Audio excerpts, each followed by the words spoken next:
Tamil desktop widget எப்படி work ஆகுதுன்னு பார்த்துட்டு அதுக்கப்புறம் டுட்டோரியல்குள்ளே போகலாம். என்னென்ன ஃபியூச்சர்ஸ் இருக்குதுன்னு பார்க்கலாம்.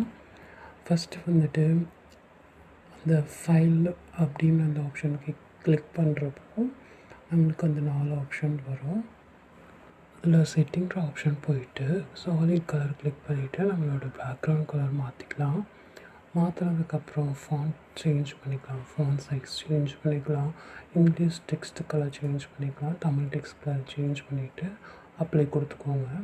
நம்மளுக்கு டெஸ்க்டாப் widget வந்து நம்ம ஏற்ற மாதிரி மாறிக்கும். அதுக்கப்புறம் ட்ரான்ஸ்பரண்ட் கிளிக் பண்ணிவிட்டு அப்ளை பண்ணிக்கலாம்.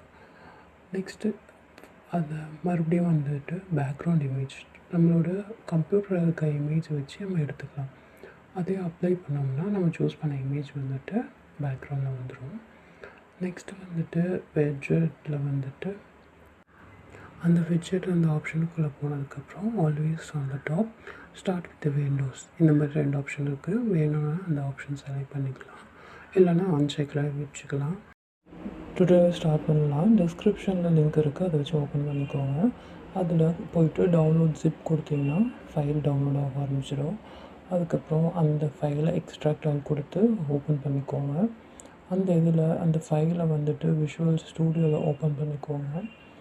ஓப்பன் பண்ணதுக்கப்புறம் அந்த ஃபைல் அந்த சாஃப்ட்வேருக்கான ஃபைல் வந்து ஓப்பன் ஆகிடும். அது வந்து ஃபஸ்ட்டு பில்ட் பண்ணிவிட்டு இதை எரர் இருந்து செக் பண்ணிவிட்டு F1+5 கொடுத்து ரன் பண்ணிக்கோங்க. தமிழ் widget டெஸ்க்டாப் வந்துட்டு ரன் ஆகிடும்.